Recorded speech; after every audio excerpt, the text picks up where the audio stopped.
Good morning, students, and welcome to the our business studies class of 7th May 2020. Uh, Before this, we have completed till importance of organizing. Now, today we shall begin this organization structure. Okay. Hope you have completed your writing work till today, and you also understand the terms of the organizing chapter before starting this. तो अगर आप लोग को अभी भी कहीं अगर कोई शंका हो तो आप मुझे कॉल करके आप पूछ सकते हैं आसानी से। तो चलिए आज हम लोग आज के दिन का शुरू करते हैं, दैट इज ऑर्गेनाइजेशन स्ट्रक्चर। तो इसको हम रीड कर रहे हैं। जस्ट पहले मैंने आपको मैसेज भेजा था कि आप इसका बुक को आप पढ़ लीजिएगा, और PDF फाइल भी भेजा था सबको, तो आप लोग पढ़ लिए होंगे होप। तो इसको हम लोग को पढ़ना, जब हम दोबारा इसको हम रीइटरेट करेंगे तब आपके लिए आसानी होगी। इसका हिंदी वर्जन भी मैंने आप लोगों से शेयर कर दिया है। अगर आपको इंग्लिश पढ़ के असुविधा हो तो आप हिंदी में भी इसका मीनिंग आप देख सकते हैं। सेम टू सेम होता है, बस इंग्लिश और हिंदी का ट्रांसलेशन का डिफरेंस है। ओके, तो चलिए ऑर्गेनाइजेशन स्ट्रक्चर है आज हमारा। तो organisation structure is the outcome of organising process. An effective structure will result in increased profitability of the enterprise. The need for an adequate organisation structure is felt by an enterprise whenever it grows in size और complexity। क्या बोलता है कि जब organisation का size बढ़ जाता है, बढ़ने लगता है, तो जब कभी भी ऐसा साइज बढ़ाने की आवश्यकता होती है या उसका साइज बढ़ाना पड़ता है, तो इसको हम लोग ऑर्गेनाइजेशन स्ट्रक्चर का कॉम्प्लेक्सिटी उभर के सामने आता है। और इंक्रीज प्रॉफिट यानी प्रॉफिट को बढ़ाने के लिए ऑर्गेनाइजेशन स्ट्रक्चर बहुत ज़रूरी है। ओके, तो यहाँ पे ऑर्गेनाइजिंग प्रोसेस का बात आया है। ऑर्गेनाइजिंग प्रोसेस का मतलब होता है assignment of duties like this. Okay, तब हम लोग आगे बढ़ते हैं।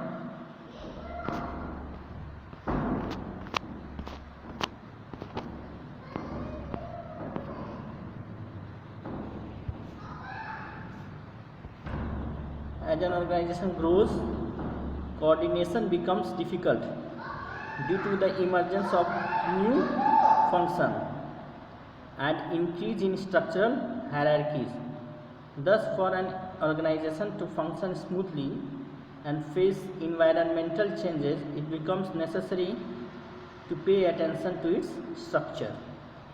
तो इसका अर्थ ये हुआ कि जब ऑर्गेनाइजेशन बढ़ता है तो हमको ऑर्गेनाइजेशन स्ट्रक्चर को ज़रूरत पड़ता है जानने का कि ये ऑर्गेनाइजेशन स्ट्रक्चर वास्तव में है क्या। इसके बारे में मैं आप लोगों को बताता हूँ।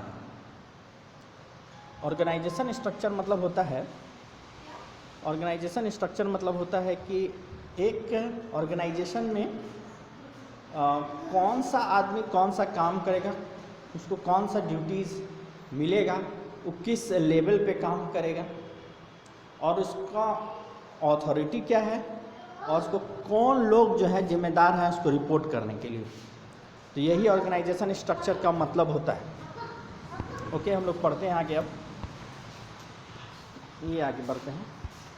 Peter Drucker emphasized on the importance of having an appropriate organization structure when he says organization structure is an indispensable means and the wrong structure will seriously impair business performance and even destroy it। मतलब कि अगर हम Peter Drucker का क्या मानना है कि अगर ऑर्गेनाइजेशन स्ट्रक्चर सही नहीं रहेगा तो इससे ऑर्गेनाइजेशन ही पूरी तरह से बर्बाद हो सकता है। और ये एक इंडिस्पेंसेबल यानी कि इंडिस्पेंसेबल मीन्स है, यानी ऐसा कि ये अगर हमारा ठीक नहीं रहेगा तो कुछ और भी ठीक नहीं होगा। ओके, तो अब हम आगे बढ़ते हैं। The organization structure can be defined as a framework within which managerial and operating tasks are performed. It specifies the relationship between people, work and resources. देखिए ये कितना अच्छा बात कहा गया है. It specifies the relationship between people, work and resources. It allows correlation and coordination among human, physical and financial resources, and this enables a business enterprise to accomplish desired goals. The organization structure of a firm is shown in an organization chart. जैसे हम लोग आपको एक example बताते हैं कि केंद्रीय विद्यालय संगठन है, इसका भी एक ऑर्गेनाइजेशनल स्ट्रक्चर है. जैसे कि सबसे पहले HRD मिनिस्टर हैं, उसके अंदर कमिश्नर होते हैं, जॉइंट कमिश्नर होते हैं, फिर उसके अंदर रीजनल ऑफिस के DC होते हैं, फिर उसके अंदर AC होते हैं, फिर प्रिंसिपल्स होते हैं और फिर टीचर्स होते हैं. टीचर्स में PGT, TGT और PRT. तो इस तरह से हर ऑर्गेनाइजेशन में एक चार्ट होता है, ऑर्गेनाइजेशनल चार्ट, ऑर्गेनाइजेशन स्ट्रक्चर का. The span of management to large extent gives shape to the organizational structure. अब span of management क्या होता है? तो span of management refers to the number of subordinates that can be efficiently managed by a superior. यानी ये number of subordinates यानी एक superior के अंदर में कितने सबऑर्डिनेट काम कर सकते हैं, या यूँ कह सकते हैं कि एक सुपीरियर कितने सबऑर्डिनेट को अपने सुपरविजन में आराम से संभाल सकता है, काम करवा सकता है, उसको हम लोग बोलते हैं स्पैन ऑफ मैनेजमेंट. ओके, यही आपका ऑर्गेनाइजेशनल स्ट्रक्चर होता है. तो ये डेफिनेशन यहाँ पर है, ये वाला, यही हम लोग लिखेंगे. The organisation structure can be defined as the framework within which managerial and operating task are perform, और it specifies the relationship between people, work and resources. यानी लोगों, काम और जो सामान है, रिसोर्सेस है, इसके बीच में क्या रिलेशनशिप होगा, कौन किसको रिपोर्ट करेगा, कौन क्या काम करेगा, इसी चीज़ को बोलते हैं organisational structure. It can be defined as the, ये देखिए, framework within which managerial and operating task are perform. यानी जिसको काम दिया गया है, वो जो काम करेगा वो किसके अंदर में करेगा, वो किसको रिपोर्ट करेगा. तो यही चीज़ होता है ऑर्गेनाइजेशनल स्ट्रक्चर.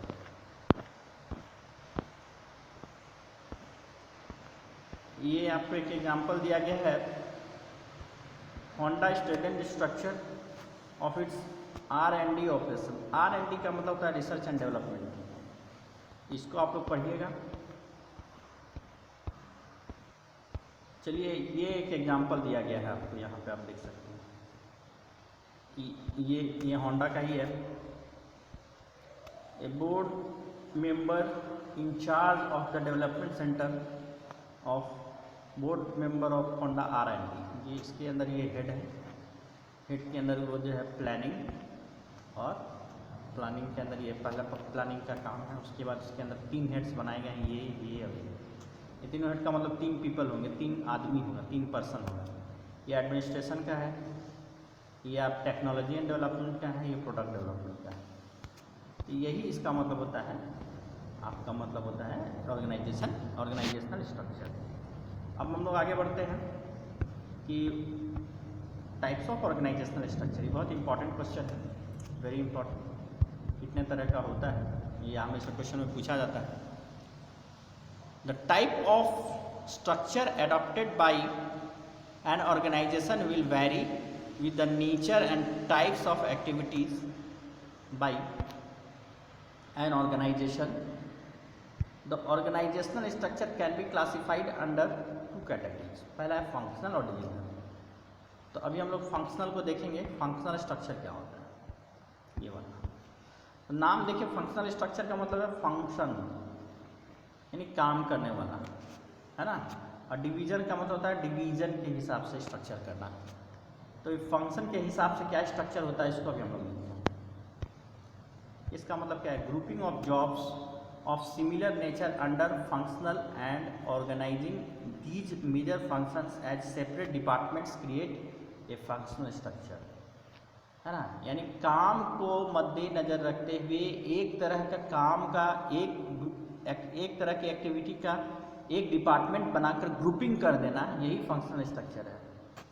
ओके, चलिए इसको हम लोग यहाँ पे इसको आप देख सकते हैं। इसका एग्जांपल है मैनेजिंग डायरेक्टर है। मैनेजिंग डायरेक्टर में ह्यूमन रिसोर्सेज यानी आदमी से रिलेटेड जितना भी पर्सनल डेवलपमेंट का काम हो, ह्यूमन रिसोर्सेज डिपार्टमेंट होगा। मार्केटिंग मतलब सेल्स, मार्केटिंग, रिसर्च, एडवर्टाइजमेंट, ये सबसे रिलेटेड जितना भी एक्टिविटीज़ है इसको हम मार्केटिंग हेड के अंतर्गत रख दिए। रिसर्च एंड डेवलपमेंट मतलब प्रोडक्ट में और क्या क्या रिसर्च डेवलपमेंट होना चाहिए और हम लोग आगे इसमें और क्या सुधार कर सकते हैं। मार्केटिंग में क्या रिसर्च, मार्केटिंग में क्या स्कोप है, ये सब रिसर्च एंड डेवलपमेंट के अंदर रख दिया गया। और परचेजिंग मतलब रॉ मटेरियल खरीदना है, खरीदने से रिलेटेड जितना भी एक्टिविटी है, जितने भी लोग हैं, पीपल, वर्क एंड रिसोर्सेज, तीन चीज़ का मैनेजमेंट, ये सभी जो है ये इसके अंदर आपको डाल दिया गया। तो ये हो गया फंक्शनल स्ट्रक्चर। ओके, इसका भी आपका एडवांटेजेज और डिसएडवांटेजेज है। ये आपका एडवांटेजेज है और ये डिसएडवांटेजेज है। तो इसको आप लोग पॉइंट वाइज स्टडी कर लीजिएगा कि इसका क्या एडवांटेजेज है, इसमें क्या फ़ायदा होता है।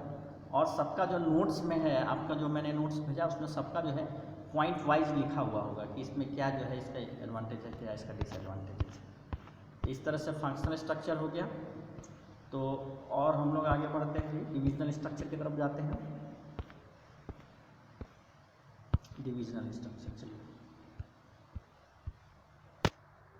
Many large organisation with diversified activities, देखिए ये इसका मेन उपयोग, ये है मेन डिविजनल स्ट्रक्चर का, डाइवर्सिफाइड एक्टिविटीज, यानी कि उसमें एक्टिविटीज जो है वो तरह तरह का डिफरेंट काइंड का एक्टिविटीज है। जब इसके ऊपर जो फंक्शनल जो हमारा स्ट्रक्चर था उसमें एक्टिविटीज 3-4 हेड में आ गया था, लेकिन यहाँ पे बहुत सारा डाइवर्सिफाइड एक्टिविटीज है।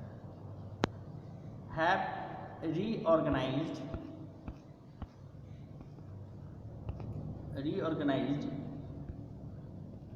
themselves away from the simpler and basic functional structure towards a divisional structure which is more suited for their activities.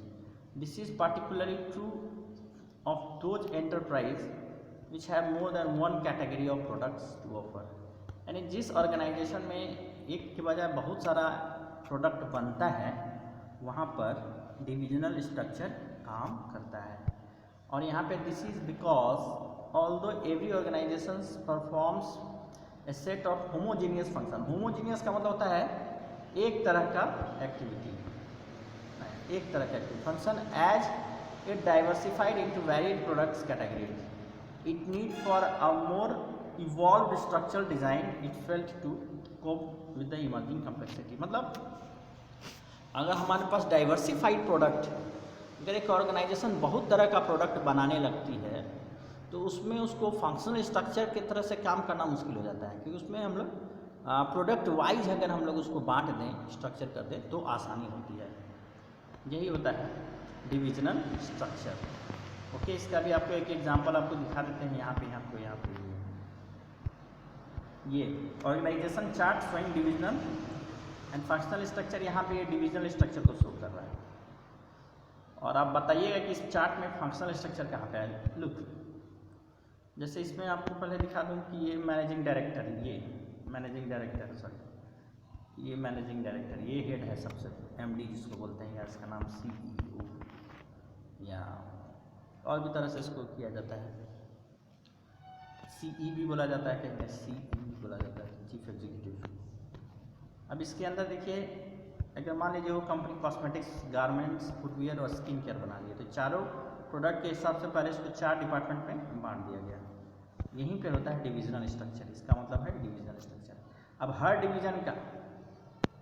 Division का अलग अलग जो है मार्केटिंग होगा, ह्यूमन होगा, रिसर्च एंड डेवलपमेंट, परचेजिंग, तो ये हर डिवीजन का, केवल ये गारमेंट का नहीं है, हर डिवीजन का है, सबका भी यही होता है। तो इस तरह से ये कॉस्मेटिक्स का भी होगा यही सेम, फुटवियर का भी सेम होगा और स्किन केयर का भी सेम होगा। तो this is called divisional organisational structure. थोड़ा महंगा पड़ेगा और नंबर ऑफ पीपल ज़्यादा होंगे। अभी दोनों को अगर हम लोग को अच्छा से समझना है तो ये डिफरेंस एक बार देख लीजिए कंपैरेटिव व्यू। कंपैरेटिव व्यू से हमें क्या होता है, दोनों चीज़ों को समझने में आसानी होती है। इसीलिए हमेशा जो मैं क्वेश्चन देता हूँ इसमें कंपैरेटिव व्यू जरूर रहता है कि आप जो है हर चीज़ को समझने के लिए, हर चीज़ का कंडीशन को समझने के लिए इसको ये क्या है और वो क्या है, तो इसको हम लोग अगर हम लोग इसका कंपैरिजन अगर हम लोग स्टडी कर लें बढ़िया से तो बहुत अच्छा तरह से हमें इसे समझ में आ सकता है। और जो हमारा जो अभी 12th क्लास में जो कंपैरिजन है इसमें बेसिस का बहुत महत्व है। पहले होता था कि आप निचली कक्षाओं में जो पढ़ते थे इसमें फंक्शनल स्ट्रक्चर और डिविजनल स्ट्रक्चर, बस इसमें ये बेसिक पॉइंट नहीं होता था, बस हम लोग डिफरेंट कर देते थे। लेकिन ये जो है 12th क्लास में ये बहुत आता है कि on the basis of this compare this and this. ये क्वेश्चन 1 मार्क्स का आ सकता है कि on the basis of cost compare function and division. तो इसको हम लोग अभी जो है नेक्स्ट वीडियो में इसको हम लोग समझेंगे। आपने इसके धन्यवाद, आप पढ़ लीजिएगा इसको।